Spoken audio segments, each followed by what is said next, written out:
এখন শুনবেন আজকের গুরুত্বপূর্ণ খবরের শিরোনাম। 6 শতাধিক ফিলিস্তিনের বিনিময়ে আজ 6 জিম্মিকে ছাড়ছে হামাস। ট্রাম্পের গাজা পরিকল্পনার বিকল্প নিয়ে রিয়াদে বৈঠক করলেন আরব নেতারা। সেই সিরি বিবাসের আসল মরদেহ পাঠালো হামাস। ইউক্রেনের খনিজ সম্পদ নিয়ে দ্রুত চুক্তি সই হবে আশা ট্রাম্পের। লাশ হস্তান্তর নিয়ে রেড ক্রসের বিরুদ্ধে দ্বৈত মানদণ্ডের অভিযোগ হামাসের।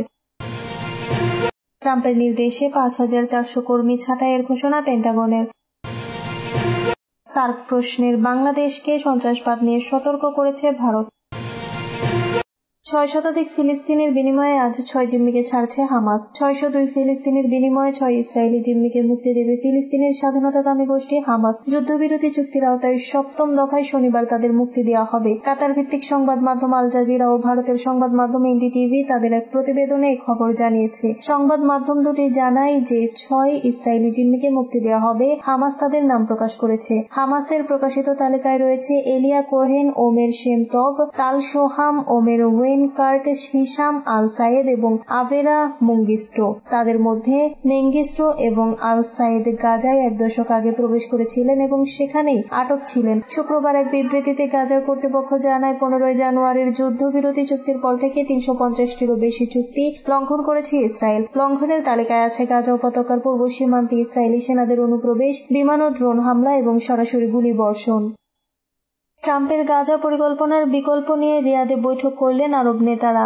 আরব বিশ্বের 7টি দেশের নেতারা গতকাল শুক্রবার সৌদি আরবের রাজধানী রিয়াদে আলোচনায় বসেছিলেন। ফিলিস্তিনের গাজা উপত্যকার যুদ্ধ পরবর্তী ভবিষ্যৎ পরিকল্পনা নিয়ে রূপরেখা করা ছিল তাদের আলোচনার বিষয়বস্তু। মার্কিন প্রেসিডেন্ট ডোনাল্ড ট্রাম্প এরই মধ্যে গাজা নিয়ে নিজের পরিকল্পনার কথা জানিয়েছেন। যুদ্ধ পরবর্তী গাজায় নিয়ন্ত্রণ প্রতিষ্ঠা করতে চায় ট্রাম্প প্রশাসন। গাজা জোরপূর্বক খালি করার পরিকল্পনাও রয়েছে ট্রাম্পের। এমন পরিকল্পনায় প্রতিক্রিয়া রিয়াদের বৈঠক করলেন আরব নেতারা। আরব নেতারা গাজার নিয়ন্ত্রণ নিয়ে ট্রাম্পের পরিকল্পনা সরাসরি খারিজ করে দিয়েছেন। তাদের মতে এই পরিকল্পনা ফিলিস্তিনিদের আত্মনিয়ন্ত্রণের লক্ষ্যে কয়েক দশকের প্রচেষ্টাকে ব্যর্থ করে দেবে। সেই সঙ্গে এটা গাজার বাসিন্দাদের অধিকারকে পদদলিত করবে। এটি সহিংসতার আঞ্চলিক চক্রকে স্থায়ী রূপ দিতে পারে। আগামী 4 মার্চ মিশরের কায়রোর আরব লীগের বৈঠক হওয়ার কথা। গতকালের বৈঠকে উপস্থিত আরব নেতারা আশা প্রকাশ করেন ওই বৈঠকে তারা গাজার ভবিষ্যৎ নিয়ে একটি বিকল্প পরিকল্পনা হাজির করতে পারবেন। সৌদি আরবের যুবরাজ মোহাম্মদ বিন সালমান গতকালের এই বৈঠক ডেকেছিলেন।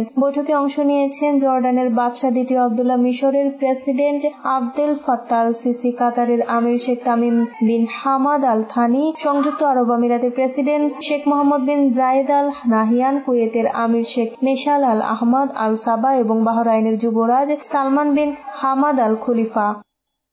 সেই সিরি বিবাসের আসল মরদেহ পাঠালো হামাস। অবশেষে নির্ধারিত সময়ের একদিন পর সিরি বিবাস নামের এক ইসরায়েলি নারীর মৃতদেহ হস্তান্তর করেছে ফিলিস্তিনি সশস্ত্র গোষ্ঠী হামাস। গত বৃহস্পতিবার হামাস যে 4টি মরদেহ দেয় তার মধ্যে সিরির মৃতদেহ ছিল না। এ নিয়ে ইসরায়েল ক্ষুব্ধ প্রতিক্রিয়া জানায়। এমনকি সিরির মরদেহ নিয়ে উত্তেজনায় টলতে থাকা যুদ্ধবিরতি ভেঙে যাওয়ার শঙ্কা সৃষ্টি হয়েছিল। এই পরিস্থিতিতে শুক্রবার রাতে আরেকটি মরদেহ রেড ক্রসের মাধ্যমে ইসরায়েলে পাঠিয়েছে ফিলিস্তিনের স্বাধীনতাকামী গোষ্ঠী হামাস। পরীক্ষা নিরীক্ষার পর জানা গেছে সেই মরদেহটি সিরি বিবাসের। ইসরায়েলি নারীর পরিবারও বিষয়টি নিশ্চিত করেছে। হামাস জানায় ইসরায়েলি বিমান হামলায় একাধিক জিম্মির সঙ্গে নিহত হয়েছিলেন সিরি। তার দেহাবশেষ অন্যদের সঙ্গে মিশে গেছে।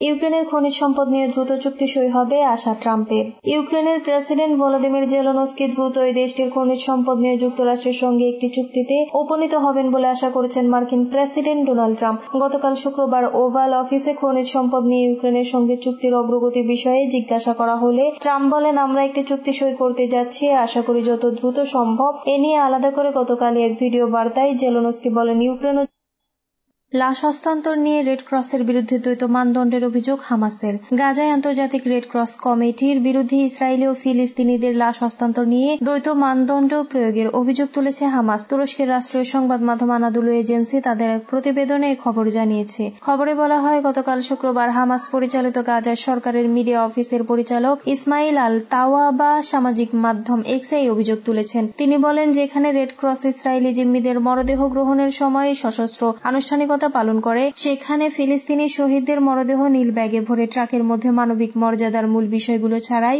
দেয়া হয়। তিনি আরো বলেছেন, এই স্পষ্ট বৈষম্য দ্বৈত মানদণ্ড প্রতিফলিত করে এবং আন্তর্জাতিক সম্প্রদায়ের ন্যায্যতা ও সুবিচার প্রতিষ্ঠা করতে ব্যর্থতার চিত্র ফুটিয়ে তোলে। এক বিবৃতিতে তিনি বলেন, নেতানিয়াহু সরাসরি এবং নির্দয়ভাবে বোমা হামলা চালানোর নির্দেশ দিয়েছিলেন, ফলে শিরি বিবাস ও তার সন্তানদের মৃত্যুর পূর্ণ দায় তার উপরই বর্তায়। এ বিষয়ে রেড ক্রসের পক্ষ থেকে এখনো কোনো মন্তব্য পাওয়া যায়নি।